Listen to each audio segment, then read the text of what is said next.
بسم اللہ الرحمن الرحیم۔ آج انشاءاللہ سورہ طارق یعنی والسماء والطارق اس کی تفسیر ہوگی، اور وقت بچا تو انشاءاللہ هل اتاک حدیث الغاشیہ جو اس کے بعد والی صورت ہے وہ بھی انشاءاللہ اس پر بھی بات ہوگی۔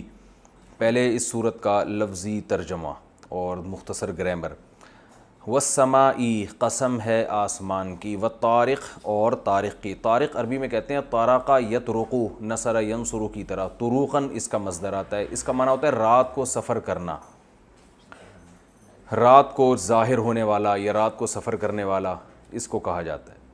طرق الباب، طرقہ الباب دروازہ کھٹکھٹانا رات کو، یعنی کوئی مہمان آتا ہے نا رات کو آپ کا دروازہ نوک کرتا ہے تو اس کو کہا جاتا ہے طرق الباب، اس نے دروازہ کھٹکھٹایا۔ تو کوئی رات کو جو آتا ہے نا اس کو بھی، تو رات کو ظاہر ہونے والی چیز کو طارق کہا جاتا ہے۔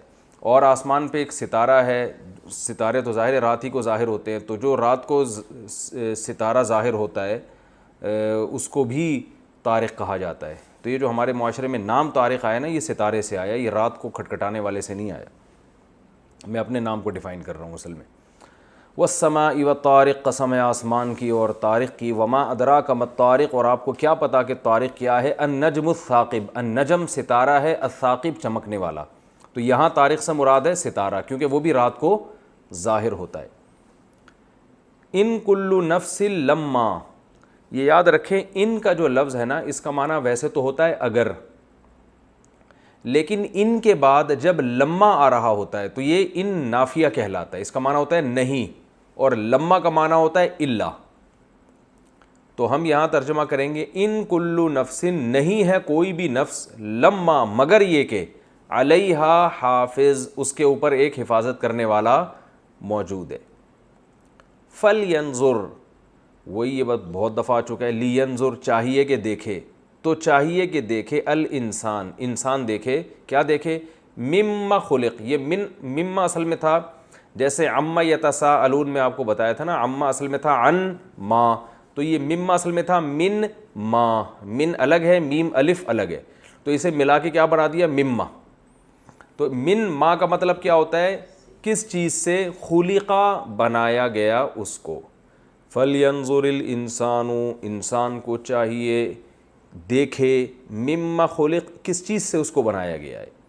تو اللہ نے خود ہی جواب دیا، خلقا، بنایا گیا ہے، مما ان، ایک پانی سے، دافق، دفق عربی میں کہتے ہیں کوئی چیز جو ہے نا وہ ایک قوت کے ساتھ جب کوئی چیز خارج ہوتی ہے تو اس کو دفق سے تعبیر کیا جاتا ہے۔ دافق کا معنی ہوتا ہے ایک یعنی خارج ہونے والا پانی۔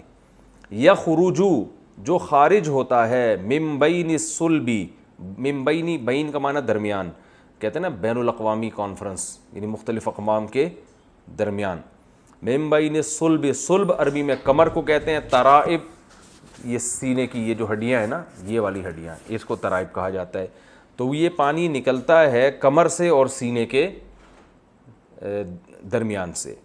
انہو، بے شک وہ اللہ، علی رجعہ، اس انسان کو لوٹانے پر، رجع کا معنی ہوتا ہے لوٹانا، کہتے ہیں نا بات سے انہوں نے رجوع کر لیا ہے، ہم کہتے ہیں انا للہ و انا الیہ راجعون، بے شک ہم اللہ ہی کے لیے ہیں اور ہم اللہ ہی کی طرف راجعون، لوٹ کر جانے والے۔ تو رجع کا معنی لوٹنا، بے شک وہ لوٹانا، بے شک وہ اللہ تعالیٰ علی رجعہ، اس انسان کے لوٹانے پر، لقادر، لام تاکید کے لیے، قادر کا معنی قدرت والا۔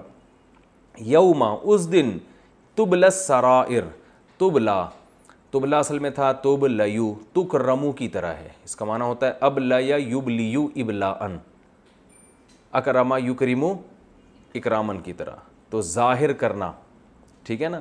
یوم تبلا، جس دن ظاہر کر دیے جائیں گے، السرائر، راز، سریرہ، سر راز کو کہتے ہیں نا، سری نمازیں کہتے ہیں نا جو آہستہ پڑھی جاتی ہیں، چھپی ہوئی ہوتی ہیں، جہری جو زور سے پڑھی جاتی ہیں، تو سرائر،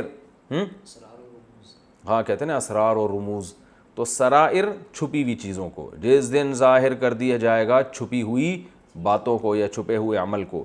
فما لہو، پس نہیں ہوگا، لہو اس انسان کے لیے، من قوت، کوئی بھی قوت، ولا ناصر، اور نہ کوئی مددگار، ناصر مدد کرنے والا۔ والسماء، قسم ہے آسمان کی، ذات الرجع، جو لوٹانے والا ہے، تفسیر میں بتاؤں گا کیا مطلب لوٹانے کا. آسمان کی قسم جو کیا کرنے والا ہے, لوٹانے والا ہے. والارضی, اور زمین کی قسم, ذات الصدعی, جو پھٹنے والی ہے. صدع کا معنی ہوتا ہے کسی چیز کا پھٹ جانا, جیسے زمین کا سینہ پھٹتا ہے نا جب اس میں نباتات اگتے ہیں. صداع الرأس عربی میں مشہور ہے, سر کا درد, سر پھٹ رہا ہوتا ہے اس میں. انہو, بے شک یہ قرآن, لقول, ایک ایسا قول ہے, فصل, فصل کا معنی جدا کرنے والا. آپ نے دیکھو بھئی شہر کی فصیل, کیونکہ وہ دیوار ہوتی ہے جو شہر کو جدا کر رہی ہوتی ہے, بھئی یہاں سے بارڈر ہے یہ شہر کا. اور فصل, یہ اس کو بھی کہتے ہیں ہم, جو بھئی آج ایک نئی فصل ہے یہ, کیونکہ ایک جیسے پیاز کی فصل کٹ گئی پھر آگے گنا اگا رہے ہیں. مجھے نہیں پتہ گنا پہلے اگتا ہے یا پیاز پہلے اگتا ہے, لیکن اس کو بھی فصل کیا مطلب, یہ بھی ایک باؤنڈری ہے نا. اب یہ کٹ گئی اب دوسری, تو یہ دونوں ایک دوسرے کو کیا کر رہی ہوتی ہیں, فصلیں جدا کر رہی ہوتی ہیں. ایک ہی فصل ایک دوسرے کو جدا نہیں کرتی. تو فصل کا معنی کیا ہوتا ہے, جدا.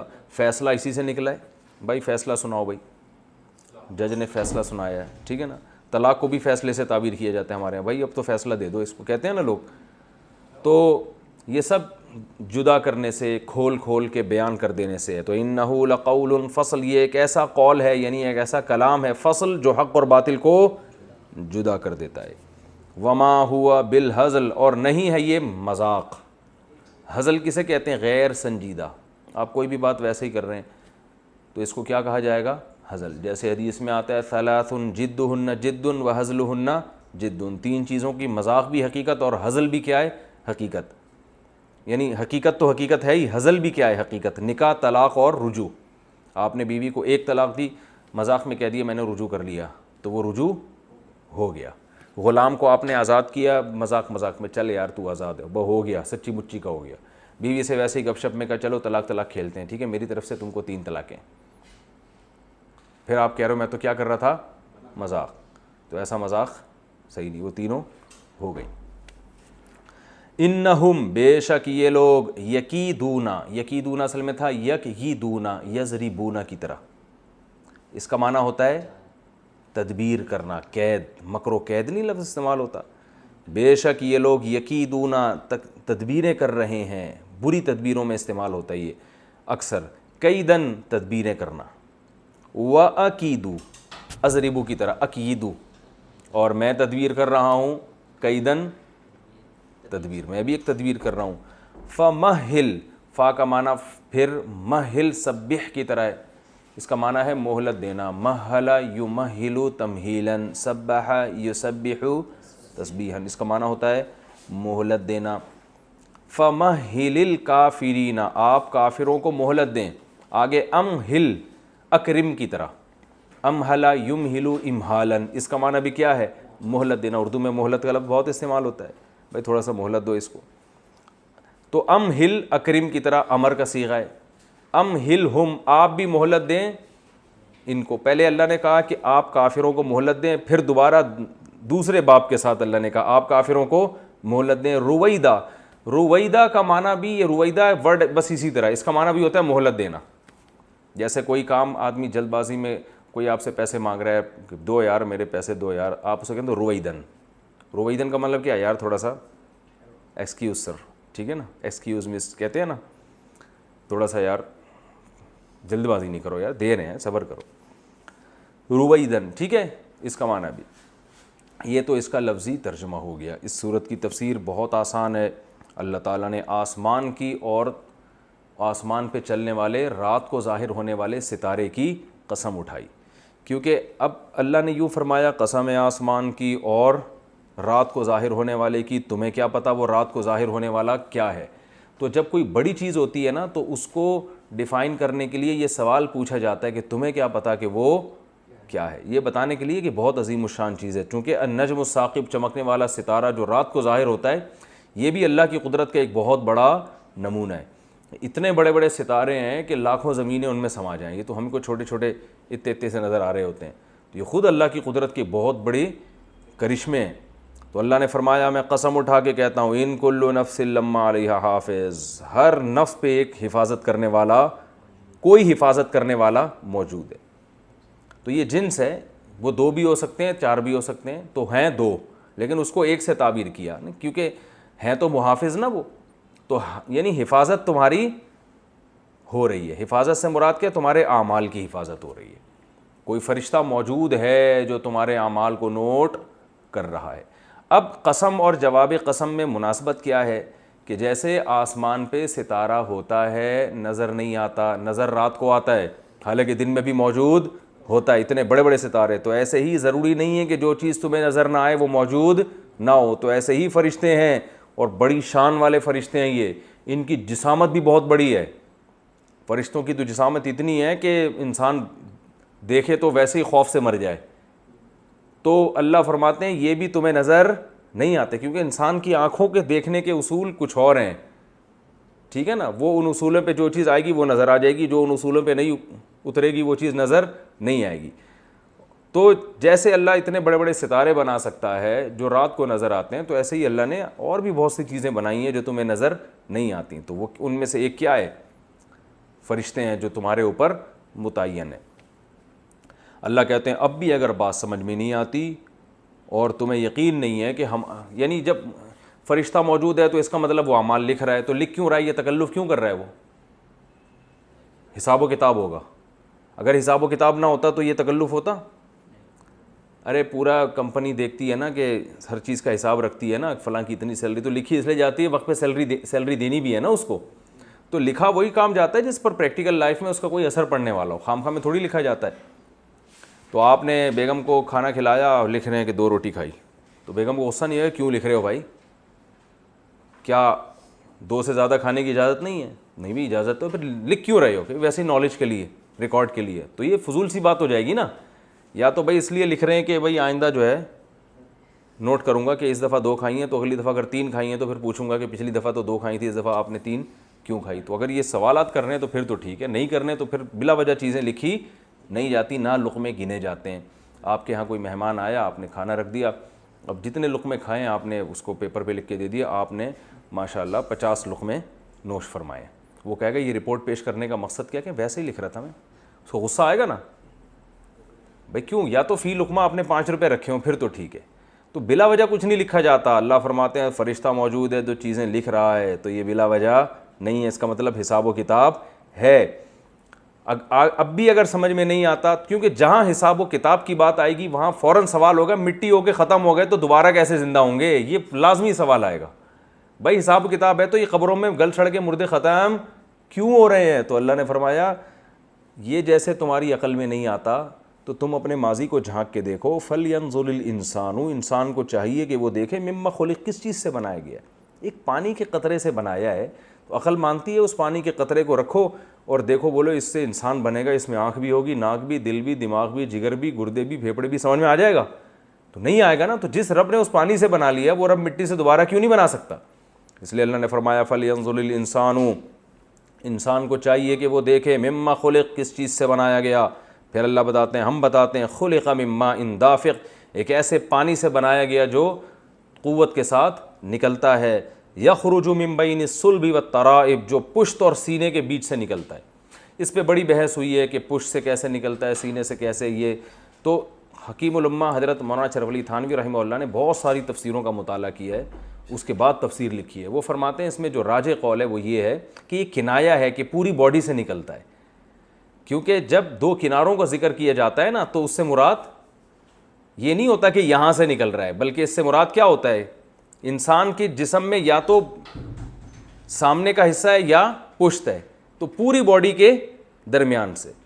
تو یہ جو ہے پوری باڈی کے درمیان سے کیسے, بلڈ سے بنتی ہے نا, جو بھی انسانی جسم میں جو منی بنتی ہے وہ بلڈ سے بنتی ہے, تو پورے جسم, اور اس سے پورے جسم پہ اثر پڑتا ہے, پوری باڈی پہ اس پہ اثر پڑتا ہے. اور پوری باڈی اگر آپ کی کمزور ہے تو پھر اس پانی پہ بھی اثر پڑے گا. اور اگر باڈی صحت مند ہے, تبھی کہتے ہیں جیسے جیسے انسان بوڑھا ہوتا ہے تو اس میں اولاد پیدا کرنے کی صلاحیت ختم ہوتی چلی جاتی ہے.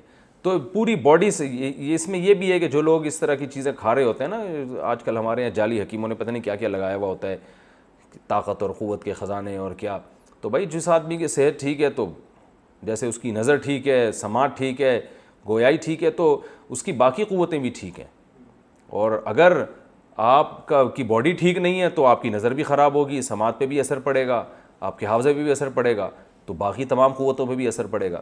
تو اللہ نے فرمایا کہ بین الصلب والترائب انہ علی رجعہ لقادر، بے شک وہ اللہ انسان کو لوٹانے پر قدرت رکھتا ہے. کیا مطلب؟ جو اللہ اس طرح سے بنا سکتا ہے کہ ایک ایسا پانی پوری باڈی سے نچوڑ کے اس سے انسان بنا دیا دوبارہ، تو اس انسان کو دوبارہ لوٹانے پر قادر کیوں نہیں ہے؟ تو مر جاؤ گے، اللہ دوبارہ زندہ کر کے کھڑا کر دے گا. اور یہ وہ دن ہوگا یوم تبلی السرائر، ایسا ہی نہیں کھڑا کر کے بس قدرت دکھائے گا کہ دیکھو میں نے زندہ کر دیا چلو اب دوبارہ مر جاؤ. نا نا نا نا نا، یہ وہ دن ہوگا جس دن رازوں کو ظاہر کر دیا جائے گا. کتنے لوگوں نے چھپ کے گناہ کیے ہوں گے وہ سامنے آ جائیں گے، کتنے لوگوں نے برائیاں کی ہوں گی وہ سامنے آ جائیں گی. اللہ سب کی حفاظت فرمائے. فما لہ من قوت، پھر کوئی قوت نہیں ہے اس کے لیے، طاقت اس وقت طاقت نہیں ہوگی، آج تو بچ جاتا ہے طاقت سے، کمزور ہوگا وہ انسان. ولا ناصر، اور کوئی اس کا مددگار نہیں ہوگا. والسماء ذات الرجع، پھر اللہ آسمان کی قسم اٹھاتے ہیں، وہ آسمان جو لوٹانے والا ہے. لوٹانے والا کیا مطلب؟ ہر چیز کو لوٹا دیتا ہے. آپ نے ایک سائنس میں ٹرم سنی ہوگی نائٹروجن سائیکل، پتہ نہیں سائیکل کہتے ہیں سرکل کہتے ہیں. تو وہ کیا ہوتا ہے کہ یعنی سائنس یہ کہتی ہے کہ دنیا جتنی بھی چیزیں ہیں نا یہ سب گھوم پھر کے دوبارہ ایک فارم میں آ جاتی ہیں. جیسے بادلوں سے پانی اٹھتا ہے آسمان پہ جا کے دوبارہ زمین پہ، تو آسمان کیا کرتا ہے؟ اس کو، آسمان سے مراد بلند چیز، اس کو لوٹا دیتا ہے. جو کچھ بھی ہو رہا ہے گھوم پھر کے واپس اسی کنڈیشن میں آ جاتا ہے. تو یہ آسمان کر رہا ہے کہ پانی بھی جا رہا ہے اوپر واپس لوٹ کے واپس، تو اللہ نے اس چیز کو گھما دیا نا بالکل. تو اللہ فرماتے ہیں اس آسمان کی قسم جو ہر چیز کو لوٹا دیتا ہے. والارض ذات الصدع، اور زمین کی قسم جو پھٹ جاتی ہے.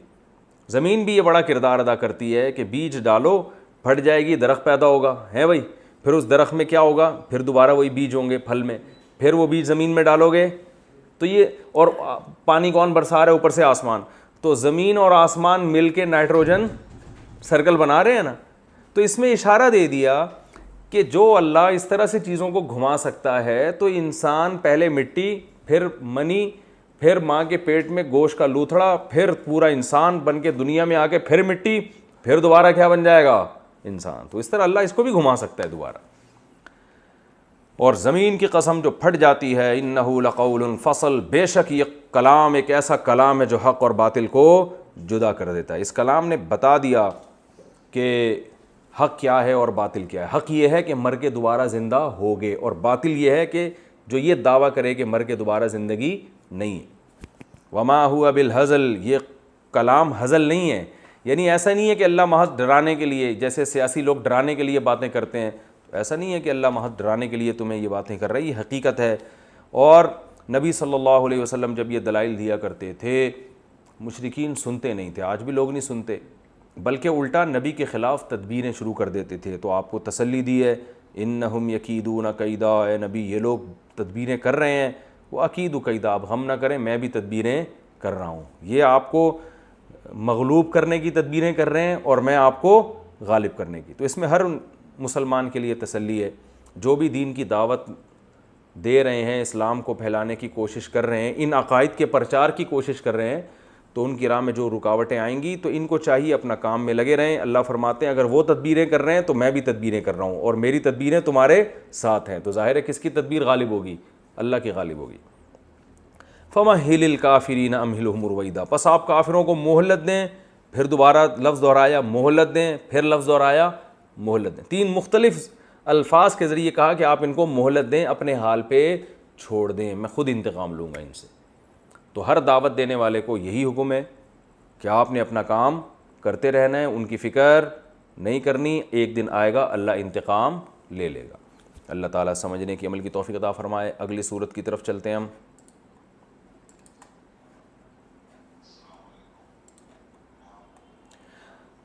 اگلی صورت ہے جی سبح اسم ربک الاعلی.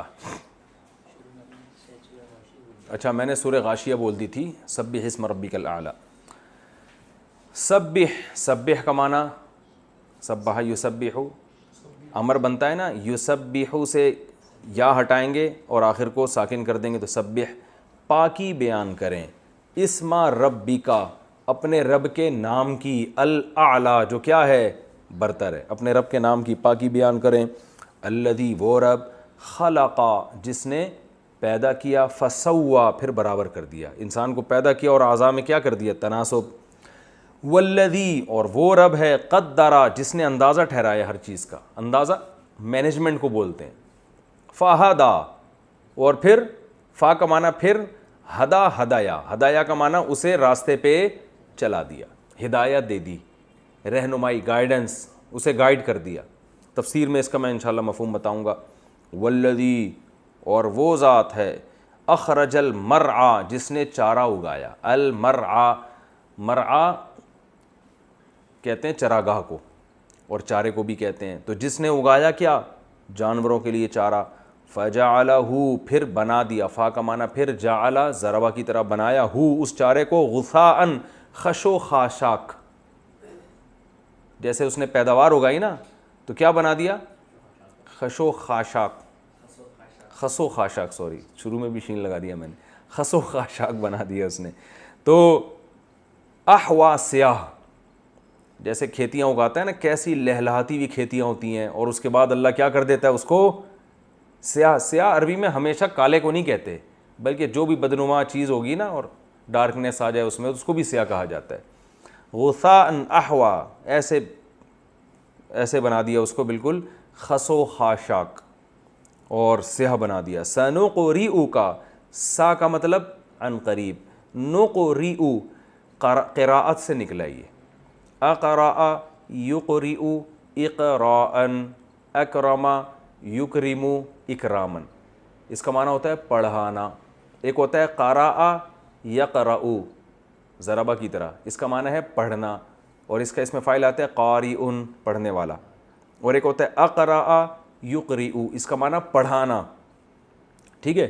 تو یہاں سنقرئ نکرم کی طرح، ان قریب ہم پڑھائیں گے آپ کو، سنقرئ کا اے نبی ہم آپ کو پڑھائیں گے، فلا پس نہیں، تنسا آپ بھولیں گے، تنسا اصل میں تنسیو تضریبو کی طرح، اس کا معنی بھولنا، نسیان سے نکلا ہے، نسیان کسے کہتے ہیں، بھولنے کو، فلا تنسا آپ بھولیں گے نہیں، الا مگر اتنا، ما جو شاء اللہ اللہ چاہے، جتنا اللہ بھلانا چاہے وہ آپ یعنی ہم آپ کو قرآن پڑھائیں گے، آپ بھولیں گے نہیں، مگر جتنا اللہ چاہے تو وہ اللہ آپ کو بھلا دے گا۔ تفسیر میں بتاؤں گا اس کا مطلب کیا ہے۔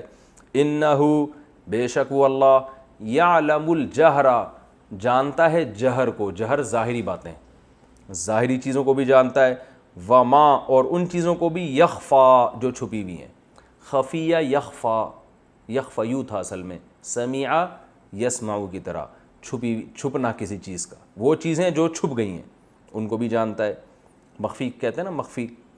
وَنُيَسِّرُ کا، نُيَسِّرُ نُسَبِّحُ کی طرح ہے، سبح یسبح تسبیحاً، ٹھیک ہے نا، تو اسی طرح یسر یسر تیسیراً، یہ آیا تھا نا پہلے، الم نشرح لک صدرک میں آیا تھا، ان مع العسر یسرا، تنگی کے ساتھ کیا ہے، آسانی۔ وَنُيَسِّرُ کا ہم آپ، یسر یسر کا معنی ہوتا ہے آسان کرنا، ہم آپ کو آسان کریں گے، للیسرا آسانی کے لیے، یسرا کا آسانی کو کہتے ہیں، ہم آپ کو آسان کریں گے کس کے لیے، آسانی کے لیے، کیا مطلب، آپ کو آپ آسانی کے لیے آسانی پیدا کریں گے ہم، یہ مطلب اس کا، یعنی آسان ترجمہ ہوگا ہم آپ کو، آپ کے لیے آسانیاں پیدا کریں گے، ٹھیک ہے نا۔ اس کا تفسیر میں بتاؤں گا انشاءاللہ اس کا پورا مفہوم۔ فذکر پس آپ، ذکر ذکر یذکر تذکیراً نصیحت کرنا، سبح یسبح تسبیحاً، تو سبح کا معنی تھا پاکی بیان کریں، ذکر کا معنی نصیحت کریں، آرڈر ہے نا۔ فذکر پس آپ نصیحت کریں، ان اگر، ان کا معنی کیا ہوتا ہے، اگر، کہتے ہیں نا انشاء اللہ، اگر اللہ نے چاہا تو، ان نفعت الذکرہ، نفعت اصل میں نفعت، ضرب ضربا ضربو ضربت، نفع نفعت نفع پہنچانا، نفع پہنچایا اس نے، ٹھیک ہے نا۔ الذکرہ، ذکرہ چونکہ مؤنث ہے تو اس لیے نفع کے بجائے نفعت لایا گیا ہے، ذکرہ نصیحت کو کہتے ہیں، آپ نصیحت کیجئے اگر فائدہ پہنچائے نصیحت، یہ ترجمہ ہوگا۔ فذکر ان نفعت الذکریٰ، آپ نصیحت کیجئے اگر نفع پہنچائے نصیحت. سیذکروا، سا کا معنی عن قریب، یذکروا اصل میں تھا یتذکروا، یتکلفوا کی طرح. اس کا معنی ہے نصیحت حاصل کرنا. کیا معنی ہے بھائی؟ تو یتذکروا کو پڑھتے ہیں یذکروا. ان قریب نصیحت حاصل کر لے گا من، وہ شخص یخشا جو ڈرتا ہو. یخشا یخشیو تھا نا، یضربو کی طرح، یسمعو کی طرح. جو ڈرے گا، ڈرنے والا ہوگا یا ڈرے گا، وہ نصیحت حاصل کر لے گا. وَيَتَجَنَّبُهَا، یتجنبو واو کا معنی اور، یتجنبو یتکلفو کی طرح، یتکلفو یتکلفانی یتکلفون، باب تفاعل ہے نا تکلف. یتجنبو اجتناب کرے گا، اردو میں لفظ استعمال ہوتا ہے نا اجتناب. یتجنبو اور اجتناب کرے گا، ہاں اس سے یعنی اس نصیحت سے، الاشقا. اشقا اصل میں تھا اشقیو. میں نے آپ کو بتایا تھا نا ازربو دوسرے کے مقابلے میں زیادہ مارنے والا، تو شقاوت سے نکلا ہے. شقی اور شقاوت کہتے ہیں بدبختی کو، کہتے ہیں نا شقی آدمی ہے. کہتے ہیں کہ نہیں کہتے؟ نہیں کہتے تو ابھی کہہ کے دیکھ لیں، ٹھیک ہے نا. شقاوت کسے کہتے ہیں؟ بدبختی. شقی بدقسمت، جس کا انجام اچھا نہ ہو، اس کو کہا جاتا ہے.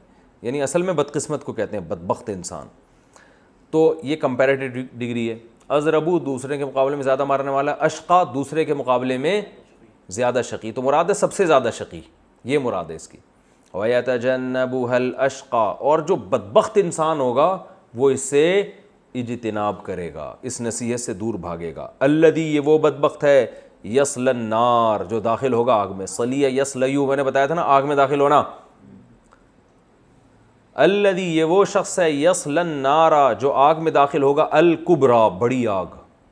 اکبر ازربو کی مؤنث کیا آتی ہے؟ زربا. تو اکبرو کی کبریٰ. اکبر کا معنی بھی بڑا اور کبریٰ اس کی مؤنث. تو آگ کا لفظ عربی میں مؤنث ہے اصل میں. ویسے بھی خواتین زیادہ آگ لگاتی ہیں نا. کسی نے پوچھا نا کون سا ادارہ ہے جس میں خواتین جاب نہیں کر سکتی، تو اس نے کہا فائر بریگیڈ. تو بھائی یہ کیوں کروں گا؟ خواتین کا کام آگ لگانا ہے، آگ بجھانا نہیں ہے. لیکن میں ان خواتین کی بات کر رہا ہوں جو تفسیر نہیں سنتی، یہ ذہن میں رکھنا. یعنی گھروں میں جو آگ لگا رہی ہوتی ہے نا، وہ جٹھانی کو اس کی شکایت اور فلانی کو اس کی شکایت، اس طرح کی. الذی یصلی النار، یہ بات دوبارہ بتا دوں، جو خواتین پروگرام دیکھ رہی ہیں وہ بالکل پریشان نہ ہو، ان کی بات ہی نہیں کی میں نے. خام خواہ دل پہ لے کے جا رہی ہیں کہ ہمیں کیوں کہہ رہے ہیں سر. الذی یصلی النار الکبریٰ، یہ وہ شخص ہے جو آگ میں داخل ہوگا، بڑی آگ. اللہ ہم سب کی حفاظت فرمائے. ثم، پھر اس کے بعد، لا یموتو، یموتو یموتو ینصرو کی طرح، ٹھیک ہے نا، نہیں مرے گا، موت سے نکلا ہے. فیہا، اس آگ میں، ولا یحیا، یحیا حییہ یحییو، حییہ یحییو، سمیع یسمعو کی طرح. تو یحییو کو پڑھتے ہیں یحیا. یہ وہ یحیا نہیں ہے جو نام ہوتا ہے. ارے بھائی یحییٰ علیہ السلام نام بھی تو تھا نا، وہ ناؤن ہے. یہ سینٹنس ہے پورا، یہ فعل ہے، ٹھیک ہے نا. تو اب ایسا نہ ہو یحییٰ علیہ السلام کو بھی کہیں یحییٰ کا مطلب اصل میں یہ وہ یحییٰ اور ہیں، یہ یحییٰ اور ہے. حییہ یحییو، یحییو کو یحییٰ پڑھا جاتا ہے. اس کا معنی حیات سے نکلا، زندہ ہونا. لا یموت فیہا، نہیں مرے گا اس آگ میں، ولا یحیا، اور نہ زندہ ہوگا.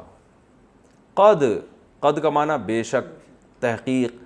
افلاح، اکرما کی طرح، کامیاب ہونا، تحقیق کامیاب ہو گیا. من، وہ شخص، تزکا، اصل میں تھا تزکیا، تکلفہ کی طرح. تزکا کا معنی پاک ہو جانا، تزکیہ کر لینا اپنا. تحقیق کامیاب ہو گیا وہ شخص جس نے اپنے آپ کو کیا کر لیا؟ پاک کر لیا ظاہری اور باطنی برائیوں سے. وذکرا، اور یاد کیا. واو کا معنی اور، ذکرا کا معنی ذکر کرنا، یاد کرنا. اسم ربی ہی، اپنے رب کے نام کو یاد کیا. فا، پھر اس کے بعد صلی، نماز پڑھی. صلی، صلیا، سبح کی طرح نماز پڑھنا. پھر اس نے نماز پڑھی. بلکہ ہوتا اس کے برخلاف ہے. اللہ فرماتے ہیں یہ ساری نصیحتیں تو اپنی جگہ، لیکن تم کرتے کچھ اور ہو. وہ کیا کرتے ہو ہم تمہیں بتاتے ہیں. تؤثرون، تکریمون کی طرح. اکرام اور ایثار، جیسے اکرام ہے نا تو ایسے ہی مصدر آتا ہے ایثار. اس کا معنی ترجیح دینا. کہتے ہیں نا بھائی ایثار سے کام لو، دوسرے کو اپنے اوپر ترجیح دو. تؤثرون تکرمون کی طرح، بل تؤثرون لیکن تم کیا کرتے ہو، ترجیح دیتے ہو الحیات الدنیا، اس دنیا کی زندگی کو، دنیا کو پہلے رکھتے ہو، آخرت کیا ہے دوسرے نمبر پہ. اللہ یہ نہیں کہہ رہے تم نے آخرت بالکل چھوڑ دی ہے، جہاں آخرت اور دنیا کا مقابلہ ہوتا ہے تم فوکس کس کو کرتے ہو، دنیا کو. تو پہلے یہ وہ بے شک نقصان ہو جائے آخرت کا. والآخرۃ، حالانکہ آخرت، میں نے بتایا تھا نا جملے کے شروع میں جب واو داخل ہوتا ہے تو بعض دفعہ کنڈیشن بیان کر رہا ہوتا ہے کہ حالانکہ، ہم یہاں ترجمہ کیا کریں گے، حالانکہ یعنی تم دنیا کو ترجیح دے رہے ہو، جبکہ حقیقت یہ ہے کہ آخرت خیرن، وہ بہتر بھی ہے یعنی دنیا سے، وَأَبْقَى، ابقیو ازربو کی طرح، باقی زیادہ باقی رہنے والی، ٹھیک ہے نا، ازربو زیادہ مارنے والا، ابقیو زیادہ باقی رہنے والی. حالانکہ آخرت زیادہ باقی رہنے والی ہے، بہتر بھی ہے، زیادہ باقی رہنے والی بھی. ان ھذا، بے شک یہ بات جو ہم نے کی ہے پوری صورت میں، یا یہ آخرت کے بارے میں جو بات کی ہے، لفی، لام کا معنی لام تاکید کے لیے، فی الصحف، صحیفوں میں ہے، الاولا، پچھلے بھی، اولا وانا پچھلے صحیفوں میں بھی ہے. وہ کون سے ہیں پچھلے صحیفے، صحف ابراہیم، وہ ابراہیم کے صحیفے، و موسیٰ، اور موسیٰ کے صحیفے. ان میں بھی ہم تو شروع سے ایک ہی بات کرتے آ رہے ہیں، تم دنیا داری میں لگے ہوئے ہو، لیکن اللہ فرماتے ہیں ہم تو ہر پیغمبر کو ایک ہی تعلیم دے کے بھیجتے ہیں، آخرت دنیا سے بہتر ہے. تو یہ تو اس صورت کا لفظی ترجمہ تھا. اب ہم اس کی تھوڑی سی تفسیر کر لیتے ہیں. سبح اسم ربک الاعلیٰ، اے نبی، اور نبی کے ہم سب کو خطاب ہے کہ تم سب اپنے رب کا نام لو، وہ رب جو الاعلیٰ ہے، سب سے برتر ہے. حدیث میں آتا ہے کہ جب یہ صورت نازل ہوئی تو آپ صلی اللہ علیہ وسلم نے فرمایا اجعلوہ فی سجودکم، اسے اپنے سجدوں میں کر لو. تبھی ہم سجدے میں کیا کہتے ہیں، سبحان ربی الاعلیٰ. اللہ نے کہا پاکی بیان کرو اس رب کی جو اعلیٰ ہے، تو ہم کیا کرتے ہیں، سبحان ربی، میرے رب پاک ہے، الاعلیٰ، جو اعلیٰ ہے. تو اس آیت پر عمل کر رہے ہوتے ہیں، ٹھیک ہے نا. اور جب حدیث میں آتا ہے یہ صورت نازل ہوئی، فسبح باسم ربک العظیم، سورہ واقعہ میں ہے نا، اپنے رب کی پاکی بیان کرو جو کیا ہے، عظیم. تو آپ نے صلی اللہ علیہ وسلم نے فرمایا اجعلوہ فی رکوعکم، اس کو اپنے رکوع میں کر لو. تبھی ہم کیا کہتے ہیں، سبحان ربی العظیم. میں اپنے جب بھی یہ بتاتا ہوں نا، مجھے اپنا بچپن کا ایک واقعہ یاد آتا ہے. بچے جو ہے نا بس ایک دوسرے کی نقل اتارتے ہیں، ان کو نہیں پتہ ہوتا ہو کیا رہا ہے. ہم جب چھوٹے تھے، ہم نے نماز شروع کی نا، تو ہم مسجد میں بہت چھوٹے تھے. ویسے تو اللہ کا شکر ہے ہمارے والد صاحب نے ہمیں گھر میں نماز بھی سکھائی، دعائیں بھی سکھائیں، قرآن بھی میرے والد صاحب نے شروع میں پڑھایا، پھر بڑے بھائی نے باقی قرآن پڑھایا. لیکن جو چھوٹا بچہ تو بس شروع میں جب انگلی پکڑ کے ابا مسجد میں لے کے جاتے ہیں، وہ دیکھ رہا ہوتا ہے دوسرے کیا کر رہے ہیں. تو میں بڑا پریشان ہوتا تھا یہ رکوع میں کیا پڑھتے ہیں. تو ایک دن میں نے رکیا کہ مجھے کسی کی نا سمس کی آواز آ رہی تھی، سم سبحان ربی، اس طرح کی نہیں ہلکی آواز آ رہی تھی. تو میں نے کہا سم سبحان ربی العظیم، سم سبحان ربی العظیم. تو میں بہت دنوں تک سم سبحان ربی العظیم اور سجدے میں سم سبحان ربی الاعلیٰ پڑھتا رہا. اچھا ہاں، سجدے میں کیا پڑھتا تھا، آواز آتی تھی الاعلیٰ، اس طرح کر کے مجھے آواز آتی تھی سجدے میں نا، جب میں کان لگاتا تھا یہ کیا ساتھ والا کیا پڑھ رہا ہے. تو میں ایسے پڑھتا تھا سجدے میں سم سبحان ربی الاعلیٰ، مجھے ابھی تک یاد ہے، سم سبحان ربی الاعلیٰ، سم سبحان. بہت دنوں تک پڑھتا رہا، پھر بتایا کہ بھائی یہ نہیں ہوتا، یہ یوں ہوتا ہے. تو سم سبحان ربی العظیم اور سجدے میں پڑھتا ہے سم سبحان ربی الاعلیٰ، سم سبحان ربی الاعلیٰ. تو مجھے وہ بچپن کا یہ واقعہ یاد آتا ہے کہ، اور بچے جو ہے نا بس دیکھ رہے ہوتے ہیں کہ کیا. بچوں کی نماز کا اسٹائل بڑا مزے کا ہوتا ہے. دیکھو جیسے آپ انگلی اٹھاؤ گے تو بچہ الٹے ہاتھ کی انگلی اٹھا رہا ہوتا ہے، اسے بس اتنا پتہ ہوتا ہے انگلی اٹھانی ہے، کون سے ہاتھ کی یہ نہیں یاد ہوتا. کبھی ادھر سلام پھیر رہا ہے، کبھی. لوگ کہتے ہیں بچے ہمارے قریب ہوں تو ہم سے نماز نہیں پڑھی جاتی، نماز میں دل نہیں لگتا. میری عادت ہے بچہ قریب ہونا نماز میں اور دل لگتا ہے. تو بچے جس طرح نماز پڑھ رہے ہوتے ہیں نا، اور اللہ کی محبت دل میں آتی ہے، یار یہ اللہ نے کیسے رونق ہے اور کیسی ایک فطرت کی عکاسی ہے. ہمارے حضرت تو فرماتے تھے جب بچے روتے ہیں نا، تو حضرت کے بھی چھوٹے بچے تھے ونس اپون اے ٹائم، تو حضرت فرماتے تھے لوگ گھر مسجد میں جا کے نماز پڑھتے ہیں نا تہجد کی، کہ بچے گھر میں تنگ کر رہے ہیں. فرماتا ہے کہ میں گھر میں ہی نماز پڑھتا تھا، چاہے بچہ رو رہا ہو پھر بھی. سمجھ رہے ہیں؟ کیونکہ بچہ روتا ہے تو اللہ کی رحمت نازل ہوتی ہے، تو اللہ خوش ہوتے ہیں، دیکھو نماز بھی پڑھ رہے ہیں، بچے بھی رو رہے ہیں. یعنی فطرت کے جو احکامات ہیں اس پر عمل کر رہے ہو نا. اللہ نے سب، اللہ نے کہا فیملی بھی بڑھاؤ، نماز بھی پڑھو. اللہ کو وہ نماز پسند نہیں ہے کہ بیوی بچوں کی فکر سے آزاد ہو کے کیا کر رہا ہے، اطمینان قلب کے ساتھ نماز پڑھ رہا ہے. یہ والی نماز اللہ کو پسند نہیں, اللہ کو یہ کہ ٹینشن کے ساتھ نماز پڑھو. خواتین جو کہتی ہیں نا ہم بچے ہمارے پیدا ہو گئے نماز بھی نہیں پڑھنے دیتے, کم بختو یہ تم آئے کیوں دنیا میں, وہ بچے کہاں پڑھنے دیتے ہیں. تو بھائی وہ بچے رو رہے ہیں, نماز پڑھو, اسی کو اللہ قبول کرے گا, اس لیے کہ یہ جو بچے پیدا ہوئے ہیں یہ بھی تو اللہ کا حکم تھا نا, تزوج الودود الولود, اللہ کے نبی کا بہت بڑا حکم ہے کہ نسل بڑھاؤ, خاندان بڑھاؤ. یہ تو اسلام کی تعلیمات میں بہت بڑی تعلیم ہے. یہ اسلام تو خاندان کو چاہتا ہے نا, اسلام یہ یورپ والا کلچر تھوڑی چاہتا ہے کہ بچے نہ ہو, کتے پالو بلیاں پالو. اسلام تو کیونکہ ایک سسٹم بنایا ہے کہ پھر ان کے ساتھ رشتہ داری جوڑو, بہن ہو, بھائی ہوں, چچا, ماموں, خالہ, یہ سب پھر رشتہ داری جوڑو, پھر زکوٰۃ میں ان کو ثواب دو گے تو دگنا ثواب ملے گا, تو یہ ہوں گے تو ثواب ملے گا نا. تو یہ اس لیے خواتین بھی یہ پریشان ہوتی ہیں, ہائے وہ سردے میں جاتے ہیں بچے, وہ سردے میں ماؤں کے جو ہے نا چھوٹا بچہ وہ سوار ہو جاتا ہے اس کی پشت پہ, تو مائیں کہتی ہیں کمبخت بیٹھ گئے آ کے, تو یہ کمبخت نہ کہا کرو, یہ خوش ہوا کرو, بھائی اللہ کی نعمت ہے, گھر میں رونق ہے. تو کہاں سے کہاں بات چلی گئی. اللہ نے فرمایا, تو مجھے سبحان ربی الاعلیٰ سے یاد آ گیا تھا. تو سبح اسم ربک الاعلیٰ, اپنے رب کا نام لیجئے جو سب سے اعلیٰ ہے. الذی خلق, جس نے بنایا, فسوی, اور برابر کر دیا. اللہ اپنی تعریفیں کرتا ہے. والذی قدر, کیونکہ اللہ سمجھ میں نہیں آتا نا, ایتھیس کو سمجھ میں اس لیے نہیں آتا, وہ کہے گا کیسے, اللہ تو ہے ہی نہیں. تو اللہ فرماتے ہیں کون ہے جو پیدا کر رہا ہے اور برابر کر رہا ہے بھائی. اگر یہ کائنات خود بخود ہوتی تو انسان اتنا متناسب پیدا ہوتا, اس ہاتھ میں بھی 5 انگلیاں اور اس میں بھی کتنی 5, یہ خود بخود تھوڑی ہوتا ہے. فسوا, برابر کر دیا.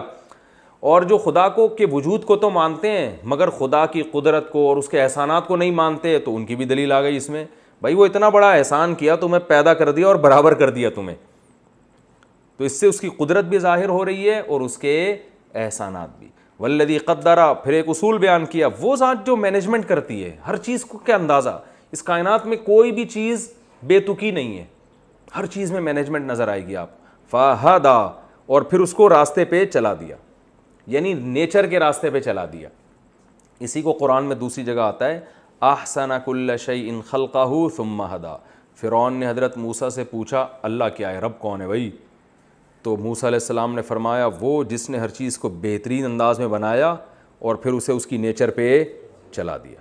اب آپ جانوروں میں دیکھ لو نا, بکری کا بچہ پیدا ہوتا ہے کتنا خوبصورت, اور پیدا ہوتے ہی تھنوں سے دودھ پینے کی کوشش شروع کرتا ہے. تو کون ہے جس نے اس کو اس نیچر پہ چلایا؟ پیدا ہونا بھی خود سے ممکن نہیں ہے بھائی. اور پھر کون ہے جس نے اس کے دماغ میں یہ چیزیں ڈال دی تھیں کہ پیدا ہوتے ہی تیری بڑی ضرورت دودھ ہے اور وہ تجھے یہاں سے ملے گی؟ اسے کون سکھا رہا ہے؟ ہر جانور پیدا ہوتے ہی اپنی فطرت پہ چلنا شروع. تو ہر پرندے کو دیکھیں, اس کی چونچ اس کے پنجوں کے حساب سے بنائی ہے. جس پرندے کو سمندر میں شکار کرنا ہوتا ہے اکثر ان کی چونچیں لمبی ہوتی ہیں تاکہ وہ پانی کے اندر تک, ہر چیز کو اس کی حساب سے بنائے. شیر کو چونکہ شکار کرنے والا بنایا تو اس کے نوکیلے دانت اور اس کی دھاڑ اور اس کے جناب وہ, کیونکہ یہ سب چیزیں نہیں ہوگی تو ہرن کو محبت سے تو نہیں سمجھا سکتا وہ. بھائی شیر کو حلیہ بکری والا دے دیا جاتا اور اس کی خوراک گوشت رکھی جاتی تو وہ ہرن کو دھاڑ دھاڑ کرتا جا کے, وہ تو ہرن سے جا کے کہتا بھائی تیرے بھی کھر ہیں میرے بھی کھر ہیں, تیری خوراک گھاس ہے میری خوراک کیا ہے گوشت, تو گھاس سارا دن کھاتا رہتا ہے, گھاس تو بھاگتی نہیں ہے تجھے دیکھ کے, لیکن تو مجھے دیکھ کے بھاگ جاتا ہے, اب میں تجھے کیسے پکڑوں, تو میرا بھی تو خیال کر. تو ہرن مان جائے گا؟ تو شرافت سے تھوڑی مانے گا. تو اللہ نے کہا بھائی گھاس شرافت سے مان جائے گی, لہذا اس کے لیے ہرن کو دہشت گرد بنانے کی ضرورت نہیں ہے. لیکن ہرن شرافت سے نہیں مانے گا, تو ہرن جس کی خوراک بنے گا اس میں دہشت ضروری, وہ دھاڑ ہوگی, اس کے پنجے ہوں گے. تو وہ ہرن کو سمجھاتا نہیں ہے کہ میں بہت دنوں سے بھوکا ہوں, پلیز آپ میرا نوالا بن جائیں, ایسا نہیں ہے, بلکہ وہ جھپٹے گا اور حملہ کر کے اس کو کھا جائے گا. تو یہ ہے قدر فہدا, ہر چیز کو مینجمنٹ رکھی اور اس کو اس کے راستے پر چلا دیا. تو کافی ہے آج کے لیے. اگلی یہ بہت بہترین مزیدار صورت ہے اور اس میں بڑے مضامین ہیں, انشاءاللہ پھر اگلے ایپیسوڈ میں انشاءاللہ اس کی اگلی تفسیر بیان ہوگی.